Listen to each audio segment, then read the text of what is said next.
Adah Parris, you are a system thinker, storyteller, and artist, the chair of Mental Health First Aid England, and the chair of Centre for Cultural Values Advisory Group. We are the ancestors of the next generations. What do you want to leave to this planet? What a great question to have raised. It was also raised by the great Alexandra Astley here in Kaplankaya a few years ago. But how did you come to that essential question? And could you tell me more about what you mean by that? So I think that the question is something that I've been trying to articulate for most of my life. If you speak to my mother, she will tell you that as a child, I was a social justice warrior. Injustice would make me cry. That was the thing, whether it was humans or plants or animals, those are the things that really got to me. And I think throughout my life, I have been I've had empathy and compassion for this concept of others, not just other humans. And my work, my life has really been around asking questions. So as a child, I asked a lot of questions, and I was that child at school, but why? But why? But why? And I think that that's my natural curiosity. My mother brought us up to understand that life is about experiences rather than things. And so the idea of how do we define technology, how do we define all of these things came from there. A few years ago, I was working in the advertising industry and understanding how we communicate. I worked in education, how we learn. And so it feels like it's just been a natural progression of moving into these different areas of education, technology, advertising, and seeing a connection between all of them. And I'm asking, but where does that come from? What is the legacy that we're going to leave behind? How did these things, who was the first? I was also a child, who was the first to do this? Who was the first to create this idea? What were they thinking at the time? And then leaping forward to think, what am I going to leave? How are people going to remember me when I travel around the world, when I do these different things? I love your aspect of asking questions, because we have a tendency as adults to ask less and less questions than children. But you kept this. And what are the questions we can ask ourselves to answer this beautiful question of what kind of ancestor do I want to be? So I frame that I've got a framework that I use that has 5 phases. So leave, breathe, grow, flow, and ground. Leave. What are we going to leave? But what do we need to leave behind? We spend so much time trying to redefine the problem, when actually maybe the problem is that we don't have the right values or our values. So what are the new values that we need to create to try and shift us away from where we are, from maintaining the status quo to creating a new way of being? So what are the values that we need to have? Breathe. What are the tensions in the system that are holding us together? When I did my talk, in the panel session, we spoke about what are the things that are holding us, what are the things that I would like people to leave, to understand. And it's to be able to exhale, because we're so tightly wound up, especially in this current climate. We're holding our breath all the time. So what is our theory of change? What's our hypothesis? Grow. What are the tools, technologies, rituals that we need to help to create this change? And sometimes, I think a lot of time, that's about stepping outside of our echo chambers, stepping outside and recognizing that it might feel uncomfortable. But that's okay, because we've been maintaining the status quo. We've become very used to being in a particular way, and change may be difficult. It may be uncomfortable, but we have to step outside and speak to people who don't look like us, who don't have our lived experiences, because that's the only way that we will grow. And so flow. That's where the what type of ancestor question came in as well, because it's about what are the legacies, how are we going to make this sustainable, not just for our children or our children's children, because that still has a sense of centering the problem, centering it around us. We should be doing this because it's the right thing to do. And so what is the sustainability of that? Many First Nations peoples will talk about things in 7 lifetimes. And that's how we should think. How is it going to maintain? What's going to look like? What it's going to be here in those generations? And the last bit is ground. How do we turn this into a movement that is there for all? And that's where the idea of kinship comes in. Let's be clear, this question could lead to an ego-centered approach, like what do I want to be remembered in a bit ego-centered way? That's, of course, not what you mean. Yeah. I think every question can always be framed, there's always a shadow side to everything that we do. When we develop technologies, when we ask questions, it really depends on the perspective of the person who is approaching that question. But hopefully with people, a lot of the work the sessions that were held here, there is a consciousness that people have. And so if you have a consciousness within you, then the idea is that the framing is that you recognize where your ego comes into things. And that's why I'm asking the question, because we have to recognize that our ego comes in and we choose a particular position. Some people have said that the question is an egocentric one because it's about what do I want to leave. But that's still centering it around you. This planet, the only way that we're going to survive if we move from I human to we kin. And we do a lot of work on the I, on my consciousness. I feel better. This is exactly what I needed. But then what is going to happen to the rest? We talk about wanting to save the planet, becoming vegan, becoming vegetarian to save the planet. But if we don't treat our fellow humans as humans, if we don't treat other creatures as, the way that they should be, we're never going to survive. You're a storyteller. We're used to heroes coming to save the world, but it seems, according to you, that we shouldn't wait for him too long. The hero's journey is the framework of storytelling that was created by Joseph Campbell, and he studied the mythology of many cultures and put it together in a framework to create this idea of the hero's journey. Most of our storytelling framework have followed that. If we think of movies, it's one hero, one journey, one guru who's going to help give them some advice, and everything's going to be okay, and they're going to change the world and save the world. Yeah.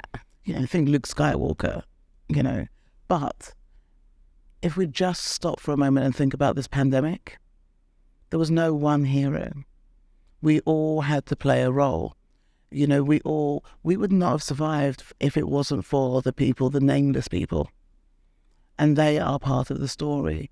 And so my approach is that by recognizing that we need to get away from these hierarchies, yes, we all need to take an individual journey, but we shouldn't stop there. That we then come together to work together to save each other. When you want to make people be critical thinkers, how to develop that state of mind that requires effort when we could comfortably follow someone's leadership? There's a quote that I use whenever I am preparing to write a talk or a session or work with my clients, and I always use it because it keeps me grounded.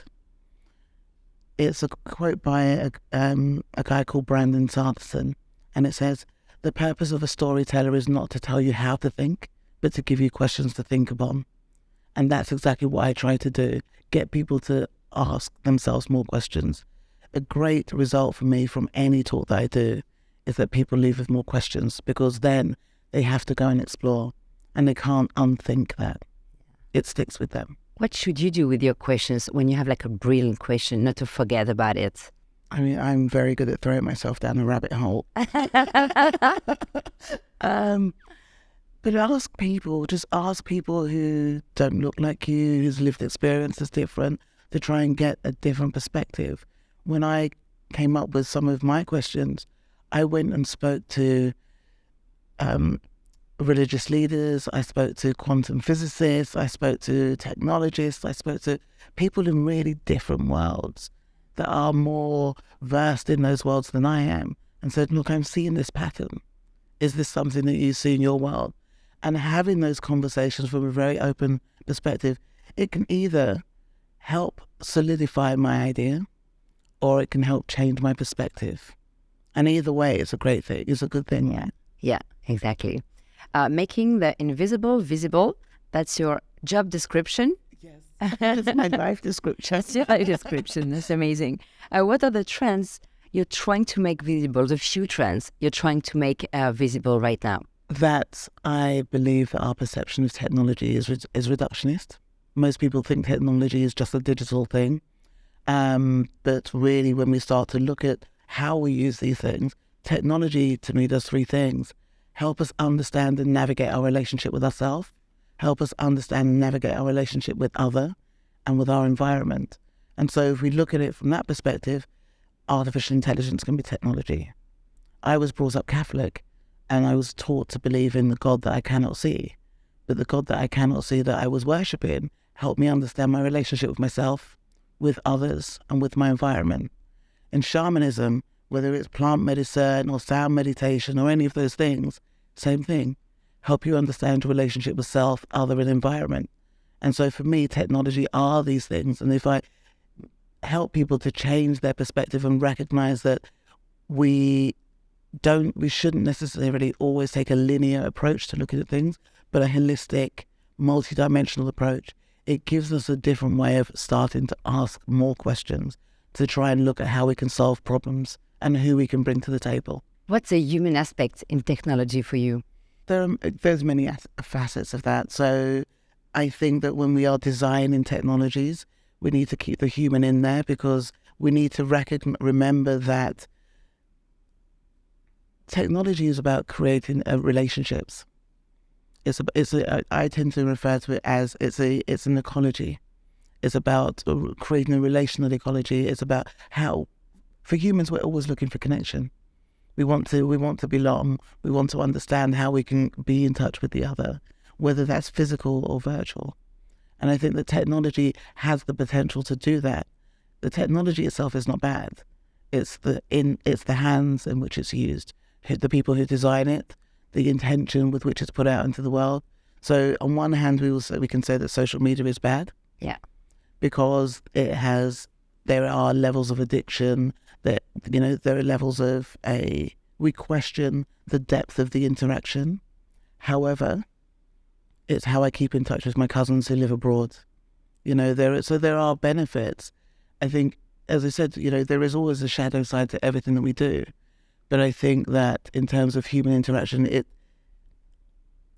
has the potential to create a connection. The depth of the connection, I'm still trying to work that one out. Mm-hmm.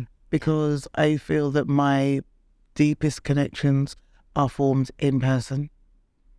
And that's just for me. There is a reality for me that is being in the same physical space as somebody, having this conversation here.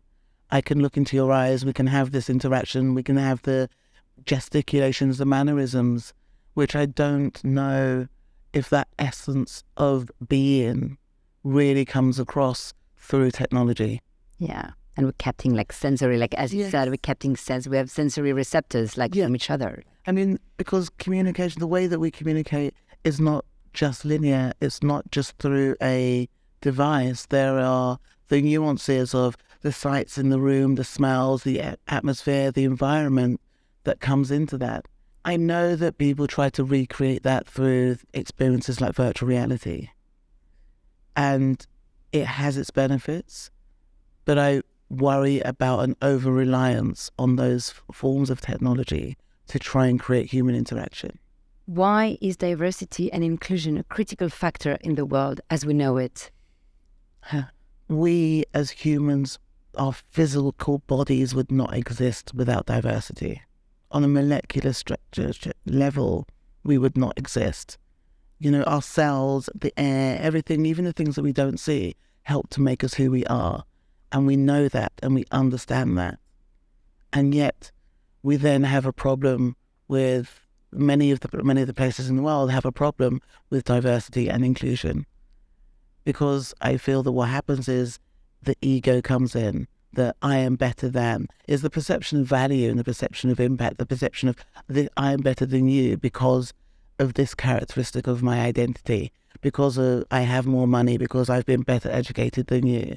Creating these hierarchies is what is the bigger problem. The diversity is fact. Inclusion and belonging are choices. You told us a bit about your childhood and your quest of questions, but what put you in your life on this path for trying to make the invisible visible and to be on the stage? Being on the stage is I suffer really badly from stage fright. Really? Really, We couldn't tell. really badly. The build up to getting on stage, really, my body feels like I have food poisoning. I'm, a stomach and shaking and sweating and breathing. So I have to remember to do breath work. I love asking questions. I love, as I said, growing up, my mother encouraged us to ask questions, to explore, to be curious. We grew up as children, we had the encyclopedias at home, and when we had a question from school, my mother and father would say, go to the encyclopedia, go and look it up, go and research it, go and ask why. We went to the library every Saturday. We went to art galleries. We went to explore the forests. And that natural curiosity, that it's a mixture of both nature and nurture, because the way that the environment in which I was brought up has just stayed with me. And being able to get onto stage and ask, not to be afraid to ask the big questions, is what drives me. For a long time, I was that person in the conferences that I had a burning question and I wouldn't put my hand up. And even now, sometimes I find it difficult to do that. Yeah. But there is something about when I step onto the stage, I'm in a state of flow, because I'm not saying this is the way.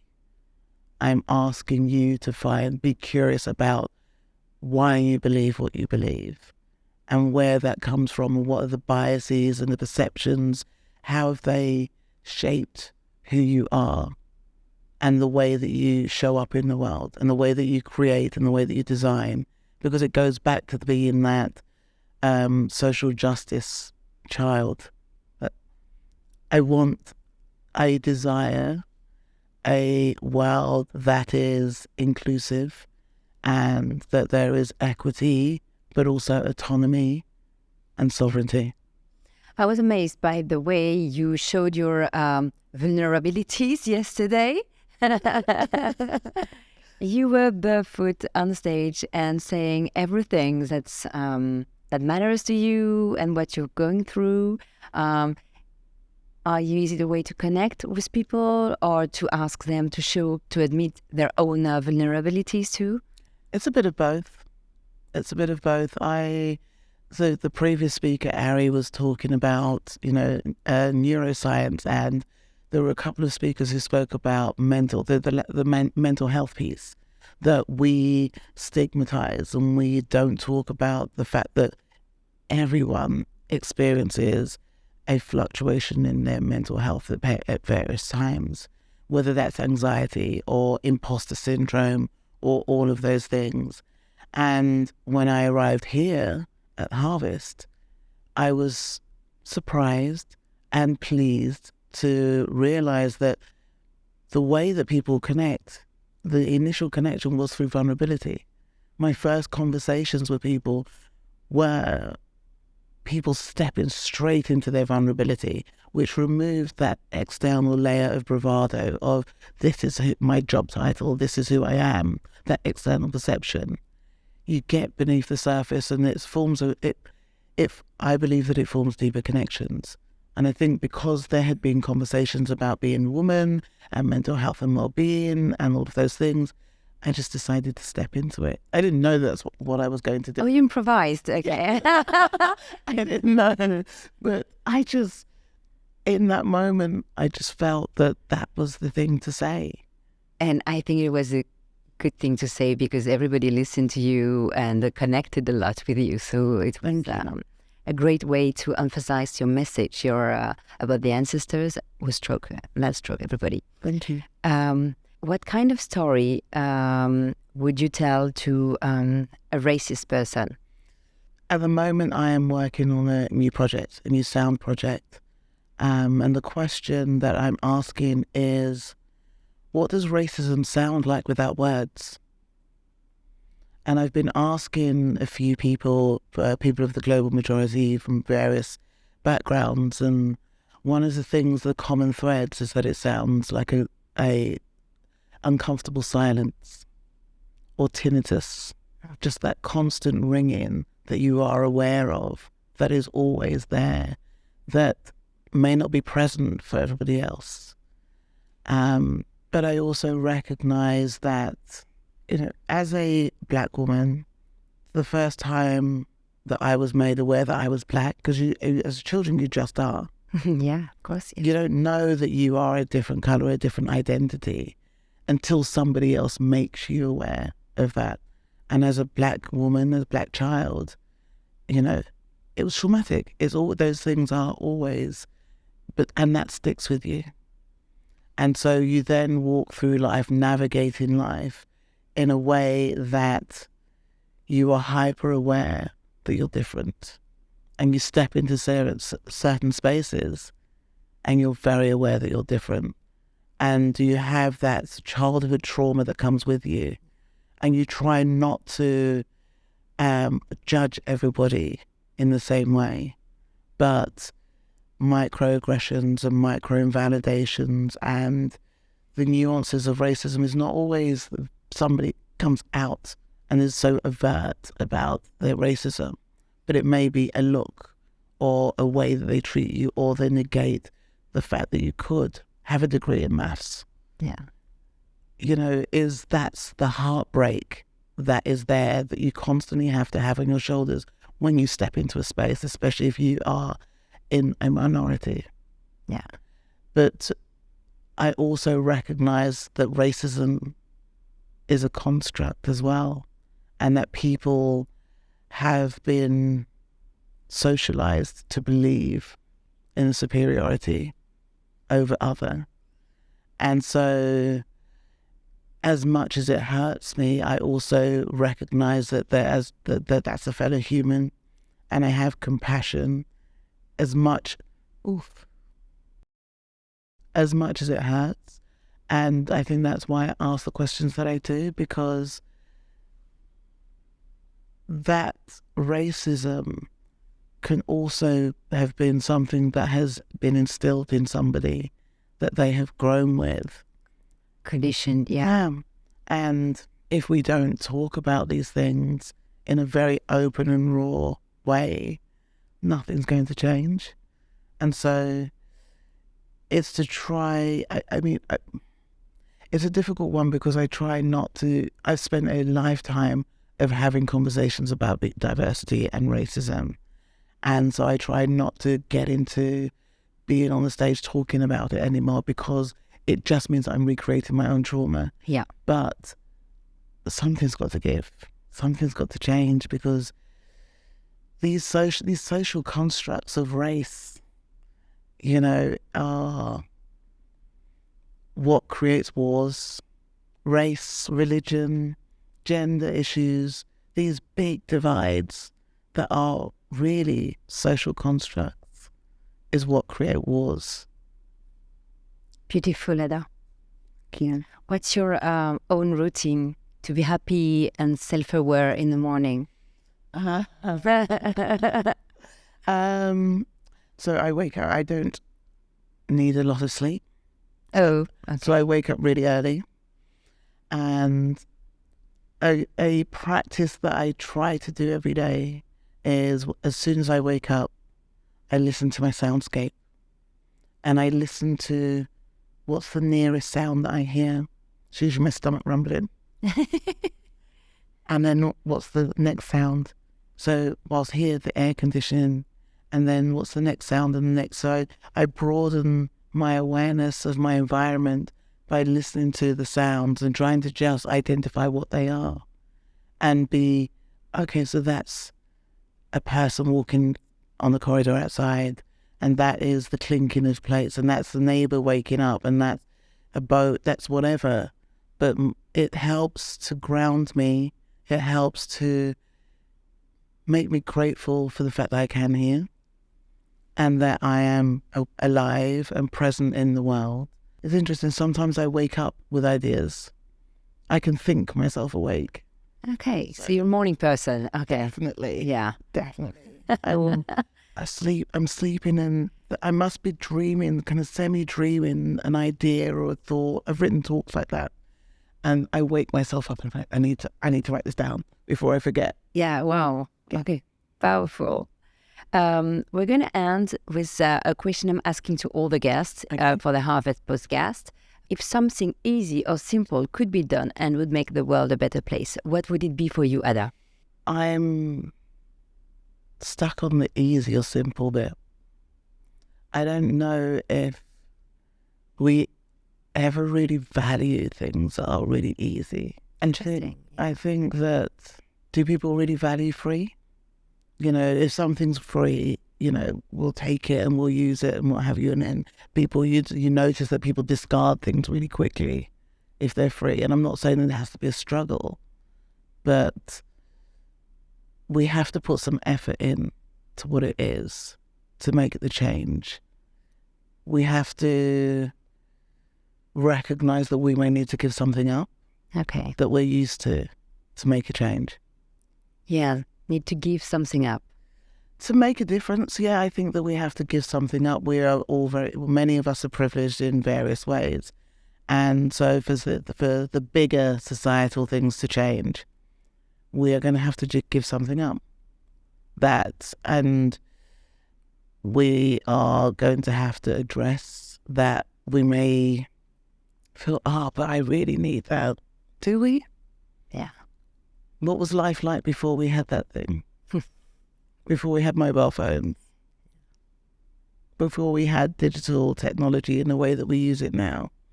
We would still be able to meet people, and we would arrange to go places, and we would travel around, you know, the world without, you know, our mobile phone apps.